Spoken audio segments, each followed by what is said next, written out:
इस वीडियो में हम करेंगे DAV class 6 SST chapter 17 the era of Harsha question answer. A tick the correct option. Number 1 Thanesar is located in, तो इसका answer होगा B Haryana. Number 2 Rajyavardhana came to throne in, तो इसका आंसर होगा 605 CE। Number 3 which one of the following books was not written by king Harshavardhana himself, मतलब इनमें से कौन सी बुक हर्षवर्धना के द्वारा नहीं लिखी गई है, तो इसका आंसर होगा ए हर्ष चरित्र।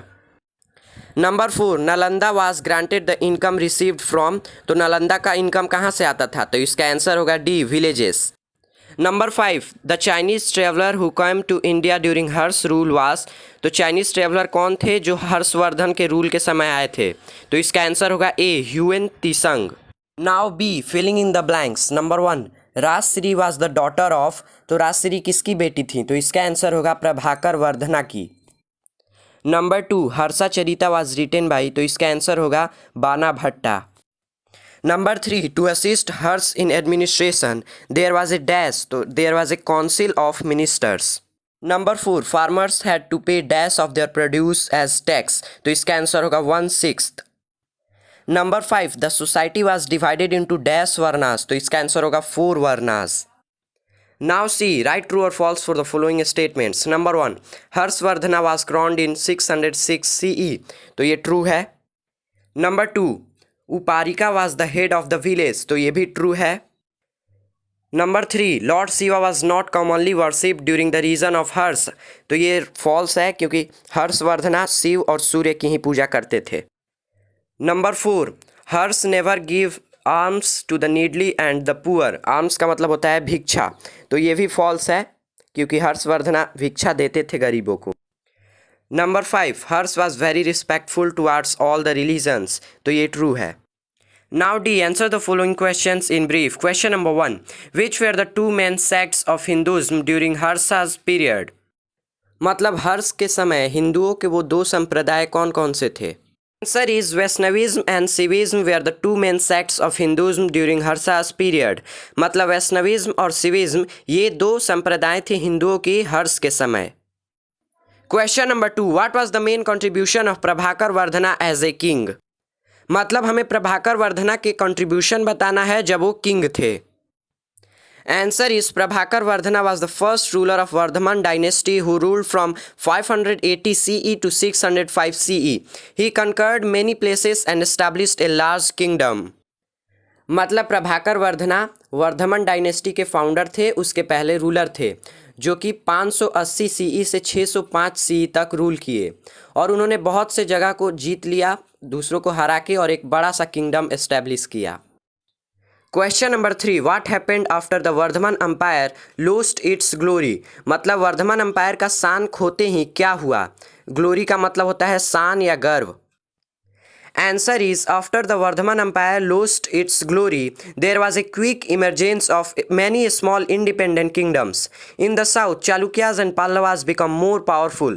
मतलब वर्धमान एम्पायर का गर्व खत्म होते ही तेजी से चेंज हुआ और बहुत से छोटे छोटे स्मॉल इंडिपेंडेंट किंगडम्स बने और साउथ में चालुक्यास और पाल्लवास मोर पावरफुल हो गए।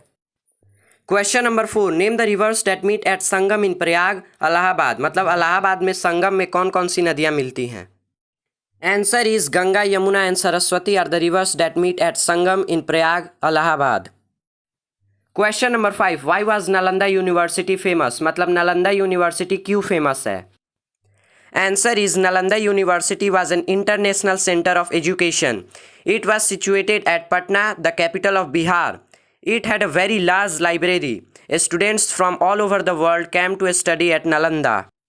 मतलब नालंदा यूनिवर्सिटी एक इंटरनेशनल सेंटर है एजुकेशन का, ये पटना में सिचुएटेड है जो कि बिहार का कैपिटल है और इसमें बहुत बड़ा एक लाइब्रेरी था और सारे दुनिया के स्टूडेंट्स पूरे वर्ल्ड के स्टूडेंट्स यहाँ पे आते थे पढ़ने के लिए।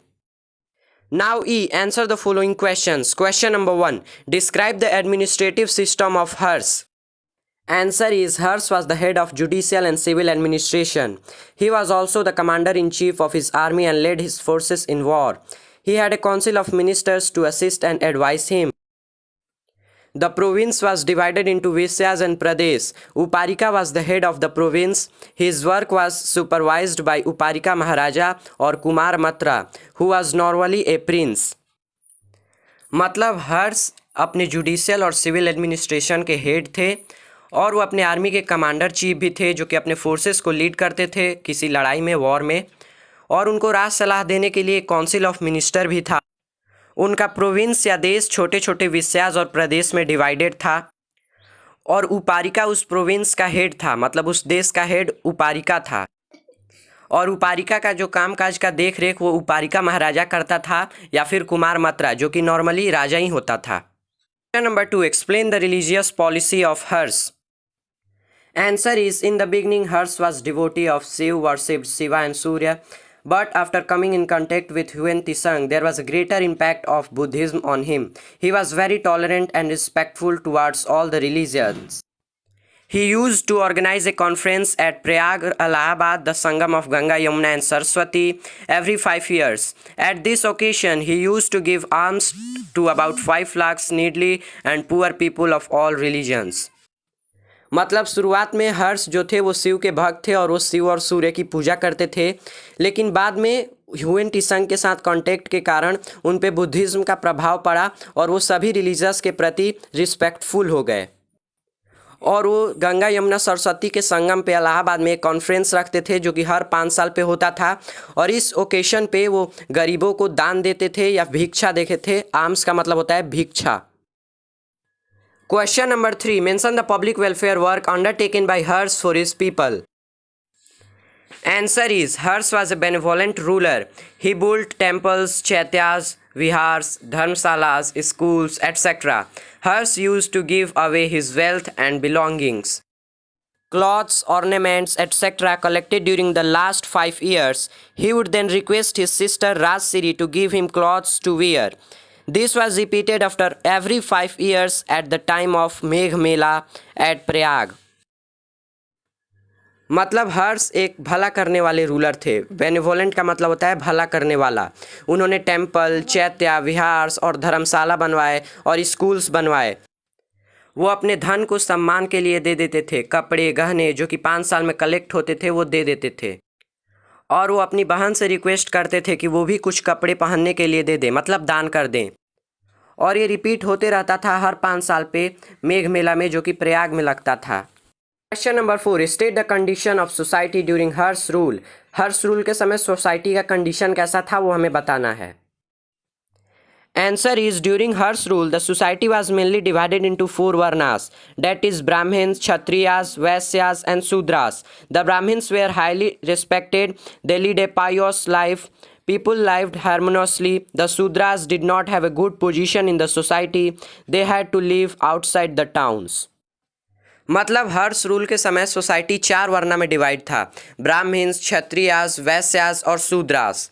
और जो ब्राह्मण्स थे वो हाईली रिस्पेक्टेड थे, मतलब उनका ज़्यादा आदर होता था और वो पवित्र जीवन जीते थे। पायोस का मतलब होता है पवित्र, और सभी लोग एक साथ एकता में रहते थे।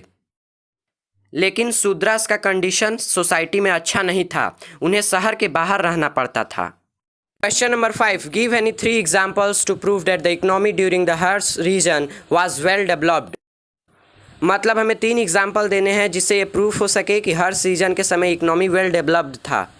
Answer is the 3 examples that prove that economy during Harsha region was well developed were first, trade was flourishing and Kapisha was the centre of international trade.